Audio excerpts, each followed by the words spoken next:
नमस्कार, आप देख रहे हैं महाखबर। मैं सुधाकर सिंह। कल रात से दिल्ली में मौसम लगातार ख़राब है, बारिश भी रुक रुक कर खूब हो रही है। हम दिखाने की कोशिश करेंगे। ये जो हमारे पीछे आप टेंट देख रहे हैं, किसान जो आप देख रहे हैं वो आवाजाही सब कुछ नॉर्मल है, सब कुछ पहले की तरह है, कुछ नहीं बदला। वैसे ही सड़कों पर आवाजाही है, वैसे ही लंगर चल रहे हैं, वैसे ही मंच का संचालन हो रहा है, वैसे ही आपको गाड़ियों का काफिला दिखेगा, वैसे ही सरदार भाई आपको, वैसे ही पूरे भारत के किसान जो यहाँ बॉर्डर पर आज 38 दिनों से हैं, आपको वैसे ही सब कुछ दिखेगा, कुछ अलग नहीं दिखेगा। इस अगर पूरे आंदोलन को आप 38-40 दिनों से देख रहे हैं तो यहाँ इस आंदोलन की खूबसूरती में और आंदोलन के परिचालन में, आंदोलन के चलाने में कोई फ़र्क नहीं आया है। हालांकि मौसम कल रात से बहुत परेशान करने वाला है, सुई चुभा देने वाली ठंड है, बारिश लगातार हो रही है, रुक रुक कर बारिश कल रात से हो रही है। बावजूद आपको हम दिखाने की कोशिश कर रहे हैं कि किसानों के जोश में, किसानों के उत्साह में कोई कमी नहीं है। हम अभी एक आपको टेंट में ले चलते हैं। टेंट में कुछ लोग होंगे, टेंट में कुछ लोग हैं। मैं कहूँगा दिखाएं आशीष जी, टेंट में लोग हैं, हम बात भी कराएंगे, बात भी करते हैं। कल रात से आ जाऊं अंदर। ये पूरा गीला है, ये पूरा गीला है और इस गीलेपन में, इस बारिश में, इस ठंड में, इस मौसम में भी ये दिखाइए किस तरीके से ये टेंट है। हालांकि इसमें बारिश का पानी का असर तो नहीं हुआ है, गद्दा है और ये ज़मीन पे बिछा हुआ है। बारिश का मौसम जो है उसका बहुत फ़र्क यहाँ नहीं पड़ा है, लेकिन ये पूरी तरीके से ये गीला है। इसमें हो सकता है कहीं से बारिश का पानी आता हो। ये सड़क पर है तो गीला होना लाजमी है। हमारे साथ कुछ लोग हैं, ठंड का मौसम है, कपा देने वाली ठंड है दिल्ली में। उस बीच हमारे साथ कुछ लोग जुड़ेंगे। अपना नाम बताएं। जीतू गुलाटी। जीतू गुलाटी, कहाँ से हैं आप जीतू जी? काशीपुर से। काशीपुर, उत्तराखंड। ठंड है, कल रात से बारिश हो रही है, लगातार परेशानी बढ़ रही है। क्या लगता है अब आंदोलन के उत्साह में कमी आएगी इस बारिश? नहीं, कोई बढ़ेगा सर, बढ़ेगा और बढ़ेगा। जो हमारे भाई बहन, बुजुर्ग, माताएं, बहनें जो हमारी घर बैठी हैं, वो ये देख के उन्हें लग रहा है और बड़ा और संघर्ष हो रहा है ज़्यादा से ज़्यादा ही, और है, जनता और आ ही रही है। तो मौसम विभाग का पूर्वानुमान है कि कल बर्फ भी, ओले भी गिरेंगे। ठीक है सर, कैसे सह लेंगे? बिल्कुल सर, सहेंगे यार। रात भी इधर से ऐसे पानी निकला है चारों तरफ से, हमारे देख रहे होंगे, ढलान है इधर से जी, तब भी हम यहीं पे बैठे रहे हैं, यहीं लेटे रहे हैं। ये जो टेंट नुमा आप बना हुआ देख रहे हैं, ये गाजीपुर बॉर्डर पे जो फ्लाईओवर है, फ्लाईओवर के ढलते क्रम में, चूँकि आगे पुलिस ने बैरिकेटिंग करके बंद कर रखा है, तो ढलते हुए क्रम में, ढलान में ये सारे टेंट नुमा शहर बसाया गया है किसानों के रिलीफ के लिए, किसानों रात में सोने के लिए। चूँकि ये मौसम बहुत ठंड वाला है तो उसके वजह से ये टेंट लगाए गए थे, लेकिन ढलान होने के कारण, जितनी भी बारिश हुई उसके ढलान के कारण सारे बारिश का पानी, ये भाई भी बता रहे थे, अपना नाम क्या बताया? जीतू गुलाटी। जीतू गुलाटी भाई बता रहे थे कि बारिश का पानी इनके टेंट के दोनों तरफ से निकल रहा था और ये बारिश में कहाँ जाते, चूँकि घर तो है नहीं, आंदोलन में है और आंदोलन करना भी है। आप अपना नाम बताएं। सुरेंद्र सिंह। कहाँ से आते हैं आप सुरेंद्र जी?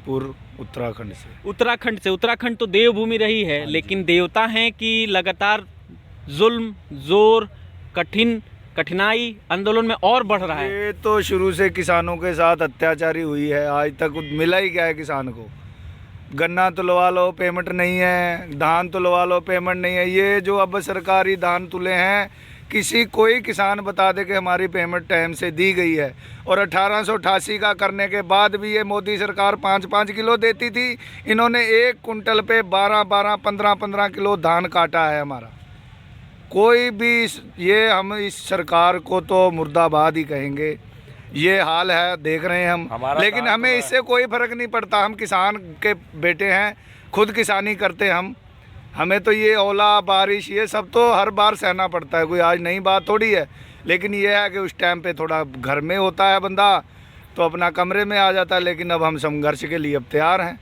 जब इतने सालों से नहीं सुनी गई, अब इन्होंने ये देश को क्या बेचने का ही ठेका ले लिया। अच्छे दिन आए वो समझ नहीं आई, नोटबंदी करी वो समझ नहीं आई। अरे लाइनों में कौन सा भाजपा का नेता लगा, हमें तो बताएं। एक किसान के ही, जब जो काम है किसान को पकड़ लो, बस किसान।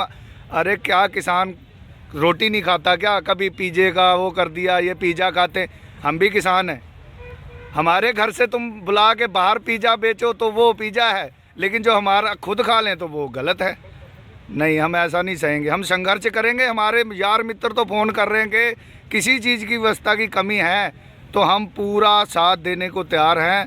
3-4 ट्रालियाँ हमारी उत्तराखंड से तैयार हैं, लेकिन अब वो धीरे धीरे चलने को तैयार हैं, वो भी आ जाएंगे। हमें कोई वो नहीं है, ये साल भी लगेगा तो हम यहीं लगाएंगे, हम पीछे नहीं हटेंगे। आप पीछे नहीं हटेंगे, लेकिन मौसम की जो मार है ये लगातार तो बढ़ रही पड़ती है किसान पे मौसम की मार। पिछली बार पूरा सीजन बरसात हुई, गेहूं खराब हुए, क्या मोदी सरकार ने किसानों को दिया? कुछ नहीं दिया।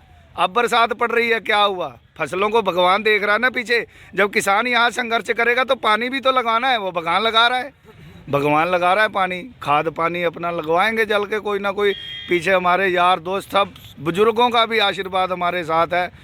ये मुश्किल से मौका मिला, ये कहते हैं ये हो गया कि ये देशद्रोही बन गया, कोई आतंकवादी बन गया, लेकिन हमें इतना, मैं कह रहा हूँ मोदी जी बड़ा बड़ा धन्यवाद।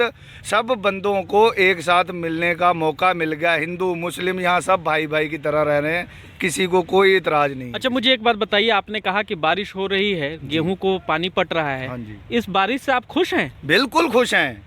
जब हम आंदोलन में बैठे हैं तो गेहूं को पानी भी तो लगना है, भगवान जी कुछ तो देखेंगे। और ये जो बरसात हो रही है इससे कोई हमें फ़र्क नहीं पड़ता। खेतों में भी तो भीगते हैं, जब धान लगता है तब कौन सा मोदी जी वहाँ पे पल्ली तान के रखता है खेतों में? तब भी तो किसान भीगता रहता है, लेबरें भीगती हैं तब भी भीगते हैं। चलो अब ठंड, पिछली बार जब फसलें बर्बाद हुई हैं, पूरा गेहूँ का सीजन ख़त्म हो गया। मैं आपको बताऊं, मैं यहाँ इसलिए भी आज आना बहुत ज़रूरी था जी। क्योंकि मैं लगातार आपका आंदोलन जिस दिन से चल रहा है, हम लोग महाखबर लगातार कवर कर रहे हैं। कुछ लोगों ने मुझे पर्सनली मैसेज भी किया, पर्सनली टेक्स्ट भी किया और कहा जी कि इस मौसम में किसानों के पास आपको जाना चाहिए। हाँ जी। और ये बात करनी चाहिए कि इस बहुत ठंड के धन्यवाद मौसम में, आपका। इस परेशानी में जी, वो जी, कैसे जी, हैं। जी। तो जो लोग भी चिंतित थे, मैं उनको बताऊं कि ये पहला ऐसा कौम है भारत का, ये दुनिया का पहला ऐसा कौम है जो इस मौसम में पानी होने से घबरा नहीं रहा है, खुश हो रहा है, खुश हो रहे हैं। हर्ष जाहिर कर रहा है, भगवान का शुक्रिया अदा कर रहा है कि हम यहाँ बैठे थे तो हमारे गेहूं को पानी कौन देता, ईश्वर हमारे साथ है। तो हमारे साथ जो लोग मुगालते में थे कि इस बारिश से इनके जोश और इनके उत्साह में कमी आएगी, वो एक बात सुन लें, बढ़ गई। इस बारिश से इनके उत्साह में और शक्ति आई है, इनके उत्साहवर्धन इनका हुआ है। तो आप देखिए, सुनिए, इनके मुंह से सुनिए कि बारिश से ये हैं। काशीपुर से यहाँ तक आने में परेशानी तो जाहिर है हुई होगी, क्योंकि दूसरे स्टेट से आप उत्तराखंड से आए, कई जगह बॉर्डर लगे होंगे। परेशानी आई थी यहाँ तक आने में या आराम से आ गए थे? बिल्कुल आराम से आ गए थे, कोई दिक्कत नहीं आई थी। कोई दिक्कत नहीं आई थी। तो अब बारिश हो रही है, ठंड लग रही है, नहीं लग रही है? क्या है जी, पूरे तैयार हैं? हाँ, पूरी चढ़ाई बताना चाहता हूँ जी बताएं। ये जो मोदी सरकार है जी। और जो ये अंबानी अडानी है, इन्होंने एक हिसाब लगाया हुआ है। जैसे लॉकडाउन लगा था जी, जितना भी टाइम चला, सब कितने बंद हो गए। मतलब मेरे कहने का मतलब है सब जो भी आमदनी आती है, जो कारोबारी, सब बंद हो गई जी। सिर्फ चलता रहा। तो क्या चलता रहा? खेती बाड़ी। अडानी और अच्छा, खेती बाड़ी। जी, खेती बाड़ी बंद हुई जी, लॉकडाउन नहीं, में? बिल्कुल नहीं ना कभी होगी। और इन्होंने हिसाब लगाया है कि लॉकडाउन के बीच में इन्होंने इनका ये प्लान था कि हम इसे हड़पेंगे, मतलब इन्हें किसानों को ज़मीन। जो लोग देख रहे हैं, इत्मीनान से देखिए और अपने स्वविवेक पर, जहन पर जोर डालिए। बड़ी बात यहाँ से किसान कह रहे हैं कि लॉकडाउन रहा, देश में हर कारोबार बंद हो गया, सब कुछ बंद हो गया, लेकिन अगर कुछ इस देश में नहीं बंद हुआ तो वो खेती किसानी था। खेती किसानी पर नज़र सरकार की भी थी, क्योंकि वो जानते थे कि देश में अगर कुछ नहीं बंद हो रहा है तो वो खेती किसानी है। उसी को हड़पने के लिए ये कानून और ये चीज़ें लाई जा रही हैं।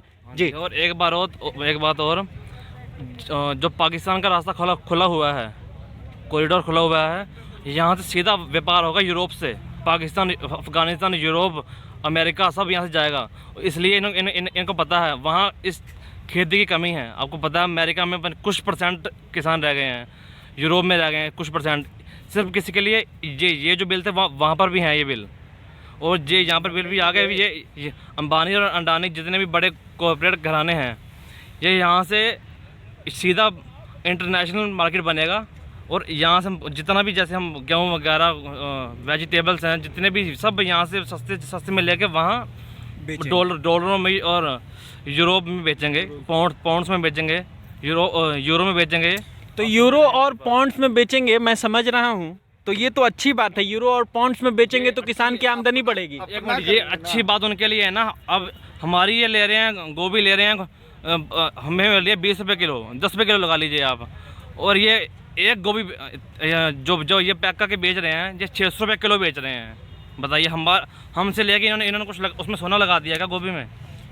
जो महाखबर देख रहे होंगे लगातार मुसलसल, वो जाके महाखबर के यूट्यूब और फेसबुक पेज पर देख सकते हैं। हमने वो खबर भी की थी जिस गोभी को किसान बता रहा था कि ये 2 रुपये, 5 रुपये, 4 रुपये हम बेचते हैं और यहाँ दिल्ली के मॉल तक आते आते वो 600 रुपये किलो हो जाता है।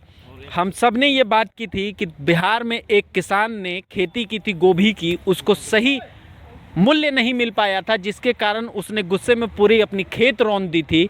यही बात फिर से इन्होंने कहा है आज एक भाई ने कि ये साजिश है जिसके तहत खेती किसानी पर इनकी नज़र है और ये उसका ज़्यादा बढ़ाकर माल दूसरे देशों में बेचेंगे, जिससे इनको मुनाफा होगा, किसान की हालत नहीं सुधरेगी। जी, तो सिर्फ मजदूरी करेगा इनकी। और ये इनका ये दुबई का राज लाना चाहते हैं यहाँ पर। एक राजा होगा देश का, वो होगा अंबानी या अंडानी, सब होंगे गुलाम इनके। हम होने नहीं देंगे। ये बात होनी चाहिए। हम इन्हें पता नहीं हम कौन सी कौम से बिलोंग करते हैं, हम इनका पट्टा बैठा देंगे। अब देख ही रहे हो क्या क्या हो रहा है। सर 1 मिनट इधर। जी, ये कह रहे थे कि ये उस कौम से हैं जो बलिदानी कौम रही है, जो बलिदान देती रही है आज़ादी से आज तक। अगर आप देखेंगे तो लगातार बलिदानी जारी है इस कौम की। भगत सिंह की बात करें जी, हमारी 90% सिर लगे हैं हमारी कौम के, इस देश को आज़ाद कराने के लिए। बाकी जो 10 लगे हैं वो बाकी और कौमों के लगे हैं जी। तो ये हिसाब लगा ले हम क्या कर सकते हैं। बता रहे थे कि 90% हमारे कौम के लोगों की भारत की आज़ादी में सर लगे हैं, सरफरोशी की है। एक डाटा मैं भी बताता चलूं, जब देश में आज़ादी की लड़ाई लड़ी जा रही थी 218 लोगों को फांसी दी गई थी, जिसमें 180 लोग इस कौम से थे। तो आप जब फैसला करेंगे कि राष्ट्रद्रोही कौन है और राष्ट्र विरोधी कौन है और राष्ट्रवादी कौन है, तो एक बार सोचिएगा।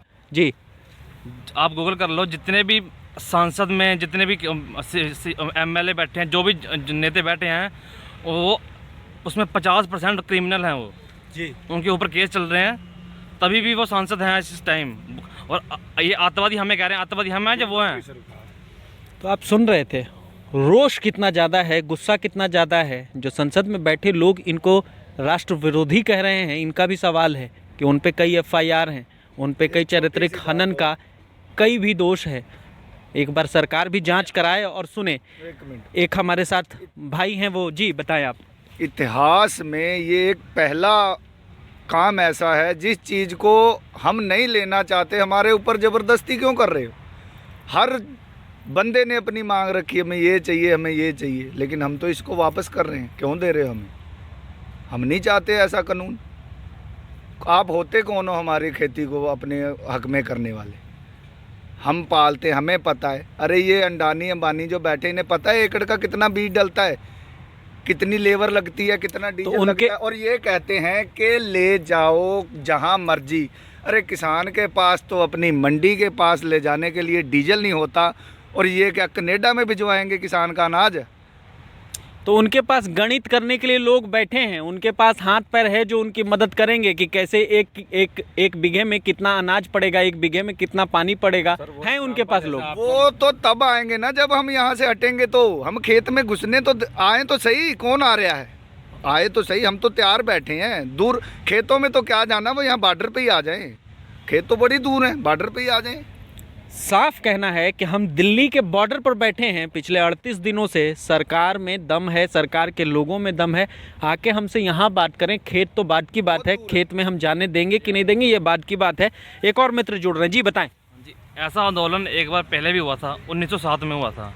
तब अंग्रेज़ों का राज था। तब उस टाइम भी अंग्रेज़ों ने 3 बिल लाए हुए थे किसानों के खिलाफ, और वो 9 महीने चला था। वो भी वो जो आंदोलन चला था वो भी पंजाब से चला था जी। वो 9 महीने चला था आंदोलन और सफल हुए थे वो। गोरों और आज भी वही टाइम आ रहा है, वो वही टाइम दोबारा आया, हम फिर सफल होके जाएंगे यहाँ से। वो तो गोरे थे। तो जो लोग ये वीडियो देख रहे थे, जो लोग देश के लोग जो सहानुभूति रखते हैं इस किसान आंदोलन से, इस वीडियो को देख रहे हैं तो वो निश्चिंत रहें। आप सबका आंदोलन यहाँ बॉर्डर से लगातार जारी है। आप ऐसे जारी रहेगा भी, पीछे से एक आवाज़ भी आ रही है, जारी भी रहेगा। तो आप अगर ये वीडियो हमारे YouTube चैनल पर देख रहे हैं तो हमारे YouTube चैनल को सब्सक्राइब करें। अगर आप ये वीडियो हमारे Facebook पेज पर देख रहे हैं, महाखबर पेज को लाइक करें। बने रहें महाखबर के साथ। मैं सुधाकर सिंह, धन्यवाद।